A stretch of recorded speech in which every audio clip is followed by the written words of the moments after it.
Hi, this is Mike, president of Lincoln Landscaping, located in Franklin Lakes, New Jersey. And we're doing a tree planting for the Glen Rock Board of Education this morning on this rainy, misty morning. Perfect day to be planting trees. We're planting two simultaneously. We're using an Amelanchier canadensis, which does well in wet sites.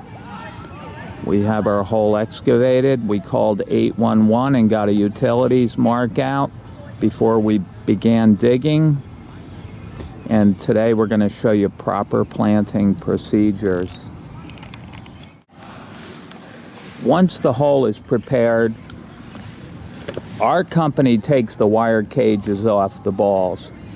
I've seen so many roots growing over the top of the metal cages and root girdling and all kinds of problems if you don't take that metal basket off. Our company plants right, so we do these little things. It takes a few minutes longer, but we're assured of a good, healthy growth of the trees in years to come. We're actually using wire cutters, large snips, make the job easy. Here we have a picture of the tree ball of the shadblow serviceberry with the wire cage taken off, the large ropes on the top taken off. Now we will strip the burlap off. If any part of that burlap is sticking out of the plant, of the ground, after we're finished, it acts as a wick and moisture can be taken away from the hull and the tree suffers in the hot, dry weather.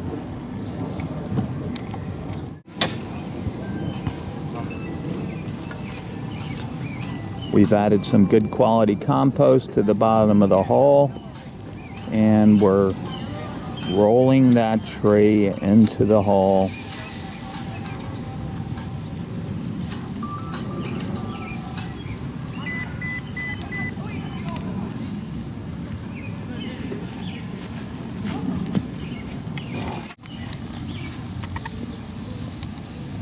Just getting the tree centered in the hole so there's root growth all around. Again, we have some good quality topsoil compost mixture. These are hooks that we use to help us in our work with the heavy trees. We're just centering that thing up so it's in there straight and true.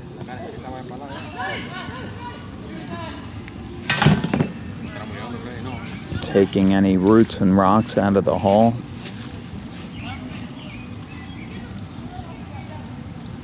Here's that rope that I was telling you about, which anchors and holds the ball steady in the nurseries. We have the tree 3/4 in the ground and 1/4 above grade because these are wet site tolerant trees, and the high planting height will help with drainage during the wet, rainy seasons in the spring and the fall. We're adding some good quality compost to the planting mixture. I have Fred, my main man, taking that burlap off. The trees have come to us very dry from the nursery, and we will be watering them thoroughly once we complete the planting process.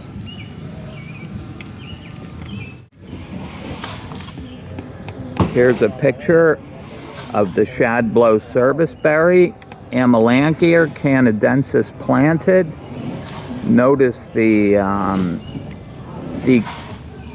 shallowed out area that we use to trap water. There's no irrigation system here, and although it's a wet site, we need the rainwater to be caught and captured into that hollowed out area, which will help these things survive their first year of planting. The Amelanchier canadensis is the Latin name, genus and species for the tree. The shadblow serviceberry was named by the Indians. There's a great story behind the shadblow. When the white flowers come out in the early spring, it's at the same time that the shad runs come up the Passaic and Delaware rivers. So as soon as the Indians saw the shadblows in the mountain flowering, they would head down to the river and catch the shad roe. They wouldn't eat the fish, but they would use the roe as a caviar. The shadblow serviceberry also gets a beautiful berry, a red berry, which they used for dyes and inks, and they get a wonderful fall color. In fact, this shadblow variety is called Autumn Brilliance, and there's multi-interests on this tree. The multi-trunk offers texture and depth, as well as the great fall color, berries. This tree has a little bit of everything, combined with this, with the fact that it can tolerate these wet sites. It's a great tree in the proper location.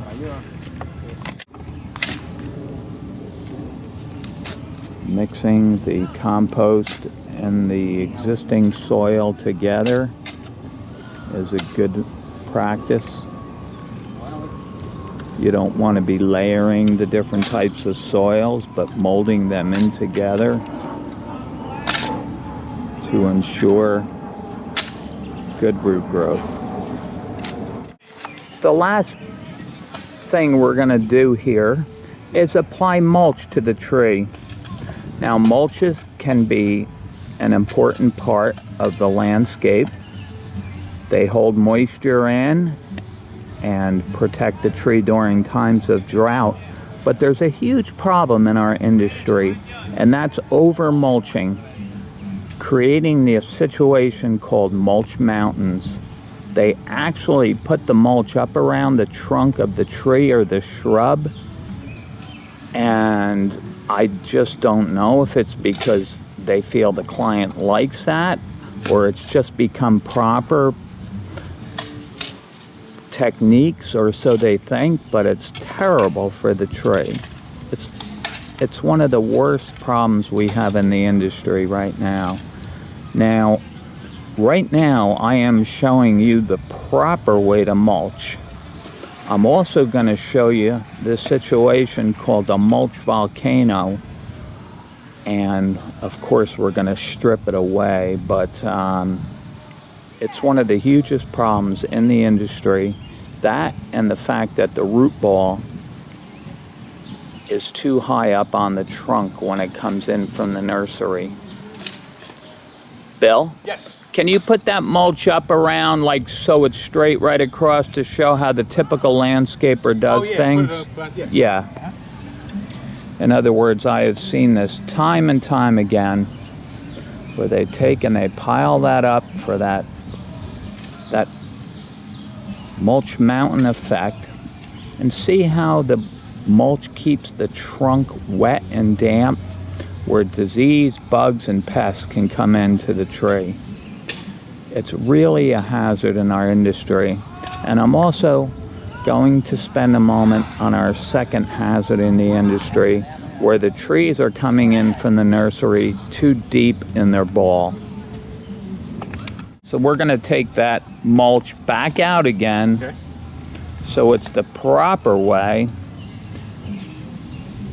And hopefully we have taught you the proper way to mulch today, keeping that mulch away from the trunk of the tree, away to keep that bark dry, protect that cambium layer,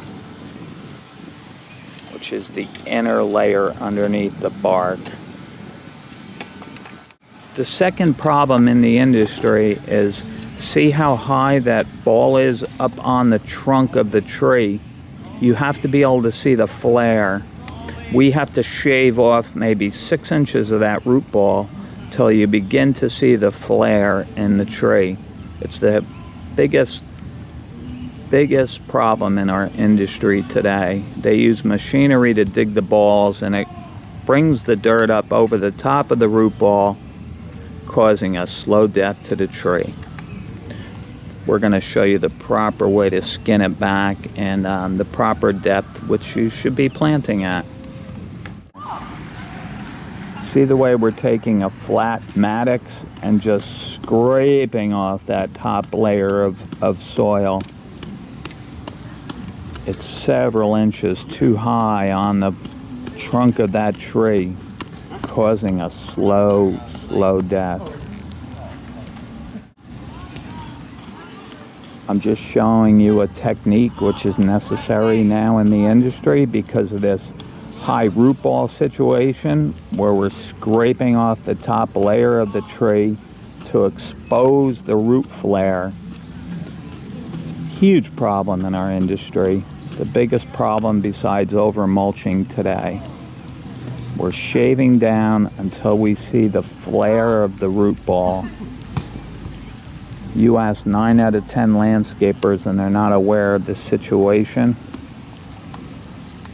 In organics, we have to know a lot more information than your average landscaper because we can't use chemicals and pesticides to overcome our improper situations.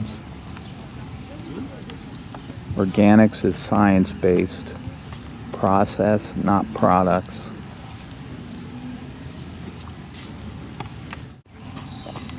Fred has showed you the proper technique. I think take off the bajo. Earlier this morning, we planted 3 Acer rubrum, another wet site tolerant tree, and we finished off the planting with the cup to get the rainwater into the root system, but we've also added 3 stakes, which are usually standard when you get a shade tree planting, and we've also added a water sack, which will put 25 gallons onto the root ball weekly and keep us alive through the hot summer months. The Acer rubrum, Acer means maple, rubrum means red, so the red maples are wet site tolerant, and this particular sub-variety is called October Glory, which has a beautiful fall yellow reddish color. Combined with the autumn brilliance, it should be a great fall show. We have actually 4 Acer rubrum here. The school was worried about people hiding behind the multi-stem trunks of the Amelanchier canadensis or the shadblow serviceberry, so we used a single stem here. The right tree for the right location, and you will have a proper planting with a good healthy growth and outcome.